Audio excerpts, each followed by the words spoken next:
Where the Mountain Meets the Moon, Chapter 35. After the great storm, Ma and Ba worried that vast damage had been done to the village, and when the sun shone in the morning, the village looked as if it were in ruins. Large tree branches had fallen, and a clutter of leaves and roof tiles and dust and dirt littered the ground. Yet, when the villagers began to clean, they saw the storm had not harmed them as much as they had feared.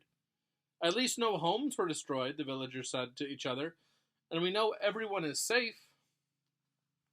Well, everyone except Min Lee, they added silently. Ma and Ba said nothing when their neighbors paused awkwardly. They helped pick up the broken branches, swept broken bits of pottery and tiles from the street, and nailed shutters. At night, they quietly sat together at the table with the goldfish. Though Ma had heard nothing, Ba remembered the fish's words about the fear in the wind. It filled him with worry, and he waited for the fish to speak again. However, it remained oddly silent. Finally, when Ma was busy helping a neighbor, Ba tried to question the fish. "During the storm, you said there was fear in the wind," Ba said to the fish. "Whose fear was it? Was it Min Lee's? She was afraid of something?"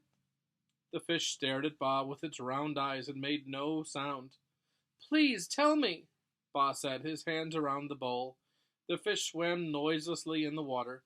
Ba was puzzled.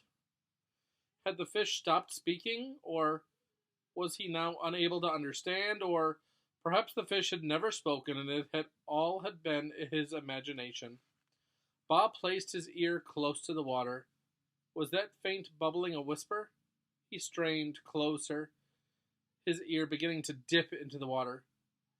"What are you doing?" Ma asked as she came into the room. Ba jerked his head up, his ear dripping with water.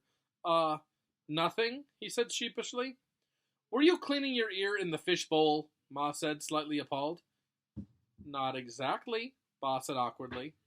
A cross look streaked across Ma's face, but as she looked at Ba rubbing his ear shamefacedly, she did something she hadn't done in years. She laughed. "You look so silly. If Min Lee were here now," Ma said, "she would laugh at you." "Yes, she would," Ba said, and he, too, began to laugh. She would laugh until she cried.